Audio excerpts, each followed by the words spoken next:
Que s'est-il passé en Iran? L'Arabie saoudite et les États-Unis ont mené des frappes contre les milices soutenues par l'Iran en Irak, ce qui pourrait entraîner une escalade du conflit au Moyen-Orient. Le commandement central américain a indiqué que les frappes ciblaient des terroristes pro-Iran, les gardiens de la révolution, ayant ordonné d'attaquer les forces américaines et les infrastructures énergétiques saoudiennes. Les forces de mobilisation populaire paramilitaire d'Irak, dominées par des milices chiites soutenues par l'Iran, ont déclaré qu'au moins 20 de leurs membres avaient été tués lors des frappes américano-saoudiennes contre leurs bases. Cela survient quelques heures après que le CENTCOM a déclaré que l'Iran avait lancé des missiles contre les forces américaines au Moyen-Orient dans une tentative d'attaque surprise, mettant fin à une accalmie dans les hostilités. Les États-Unis ont déclaré que l'attaque iranienne avait eu lieu mardi à 5h45 heure locale et que tous les missiles avaient été interceptés avec succès. Le corps des gardiens de la révolution islamique a annoncé avoir frappé une base aérienne américaine et un centre de commandement en Jordanie en réaction aux agressions de l'armée américaine tueuse d'enfants. Il a également indiqué que les forces navales avaient frappé leurs 3 pétroliers dans le détroit d'Ormuz après qu'ils aient ignoré les avertissements et emprunté ce qu'elles ont décrit comme une route dangereuse et illégale à travers cette voie navigable vitale du Golfe.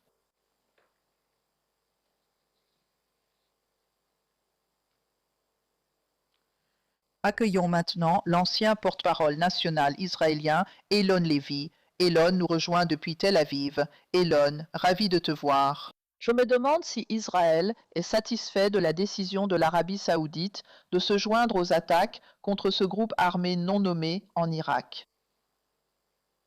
Eh bien, je peux vous dire que personne n'est satisfait de l'agression continue du régime iranien et que personne n'est content que ces forces supplétives attaquent tout le monde dans la région. Il n'y a pas que Israël qui en a assez que le régime iranien tire des missiles et arme ses forces supplétives. Le reste du Moyen-Orient en a assez que le régime iranien se cache derrière des armées terroristes qui ont tiré des missiles et des drones sur tous les pays de la région. L'Arabie saoudite et les États-Unis disent maintenant que ça suffit. Le régime iranien ne peut pas fournir d'armes, de drones, de missiles à ses armées supplétives en Irak pour continuer à attaquer le Moyen-Orient. Et donc nous voyons que ce qui a commencé avec le Hamas, le Hezbollah, les Houthis, les armées supplétives de l'Iran attaquant Israël, s'est maintenant étendu aux armées supplétives de l'Iran attaquant des pays dans toute la région. Et toute la région en a assez que le régime iranien agisse comme un État gangster, se cache derrière ses armées supplétives et dise que cette agression doit cesser. D'accord. Et le Premier ministre Benjamin Netanyahou, qui s'est rendu à la Maison-Blanche, je crois qu'il a eu des entretiens hier avec le président Donald Trump. Nous ne connaissons toujours pas les détails de cela. Mais pensez-vous que cela a probablement été abordé lors de leur discussion? Le fait que l'Arabie saoudite se joigne aux attaques avec les États-Unis? Mais pourtant, l'Arabie saoudite n'a pas accepté de reconnaître Israël ni de rejoindre les accords d'Abraham, ce qui lui permettrait de produire de l'énergie nucléaire à des fins civiles, comme elle le dit. Israël et les États-Unis décrivent tous deux cela comme une très bonne réunion. Et c'est parce que tout le monde sait que la patience du président Trump envers le régime iranien est épuisée. Il y a une réelle possibilité qu'il revienne à une action militaire. Il n'a pas le choix. Et Israël dit qu'il sera prêt à aider les États-Unis pour tout ce dont ils auront besoin. Le régime iranien agit comme un État gangster. Il agit comme un mafieux. Il agit comme un chef de la pègre. Le régime iranien bloque toujours le détroit d'Ormuz. Il attaque les navires qui essaient de passer par là. Il prend en otage toute l'économie mondiale, parce que le monde lui a fait croire qu'il pouvait s'en tirer ainsi. Donc, le président Trump dit maintenant que la diplomatie ne fonctionne pas avec le régime iranien. Il n'ouvre pas le détroit d'Ormuz de manière pacifique. Il se peut qu'il n'ait vraiment pas d'autre choix que de faire la guerre, pour forcer le régime iranien à ouvrir le détroit d'Ormuz et montrer clairement qu'aucun régime, ni le régime iranien, ni les Houthis en mer Rouge, personne dans le monde, n'a le droit de prendre l'économie mondiale en otage et de faire grimper les prix partout dans le monde, comme le fait le régime iranien. Vous savez, soyons clairs, ils ont fait monter les prix de l'énergie partout dans le monde, faisant souffrir tout le monde pour essayer de protéger leur programme illégal d'armes nucléaires.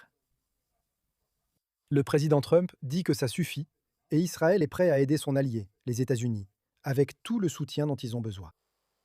Mais à un moment donné, Le président des États-Unis a voulu imposer des taxes, vous savez, sur les péages, enfin, pas des taxes, mais sur le détroit d'Ormuz, parce que l'Iran voulait aussi faire la même chose.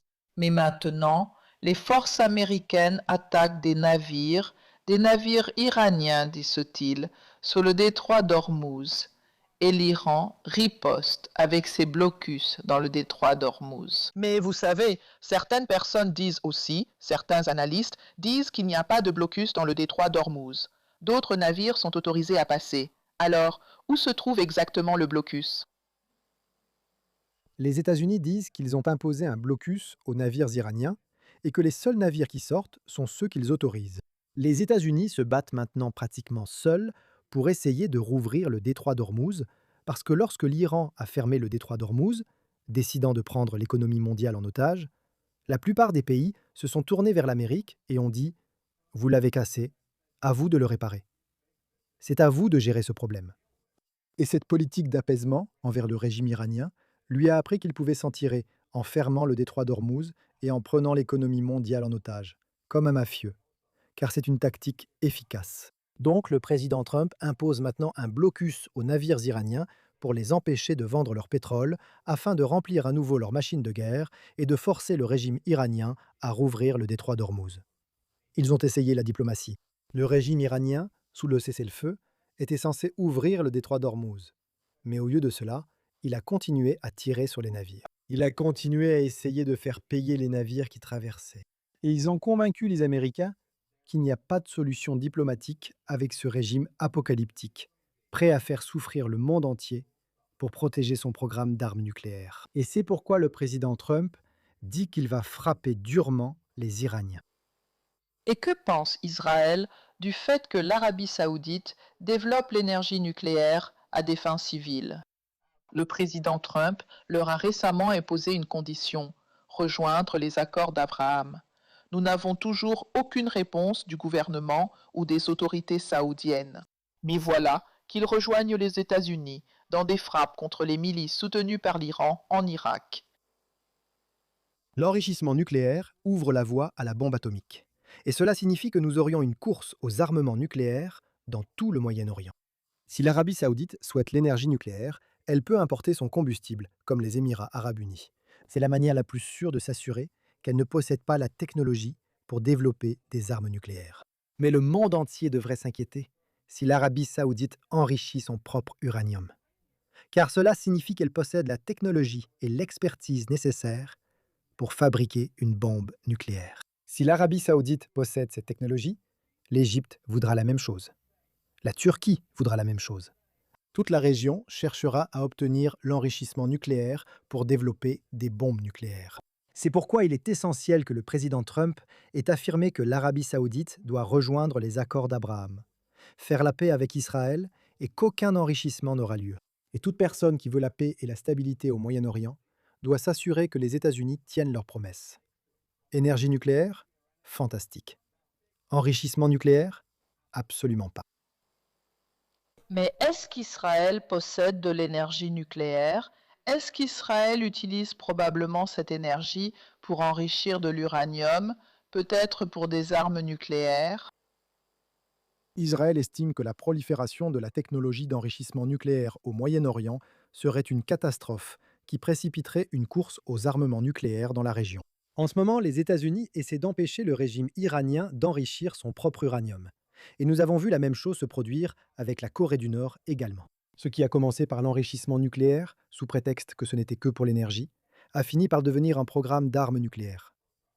L'Iran a eu l'enrichissement nucléaire, ce qui a abouti à un programme d'armes nucléaires. C'est pourquoi les États-Unis ont ce qu'ils appellent l'étalon or. Les pays qui souhaitent avoir de l'énergie nucléaire peuvent tout à fait en avoir, mais ils doivent importer ce combustible nucléaire pour leurs réacteurs. Nous refusons qu'ils enrichissent leur uranium pour éviter la prolifération nucléaire au Moyen-Orient. Donc vous dites qu'Israël ne possède pas d'armes nucléaires? Des rapports étrangers existent, mais je ne les ai pas vus de mes propres yeux, et personne ne l'a confirmé. Ayla, merci encore de nous avoir rejoints dans World Today. Merci.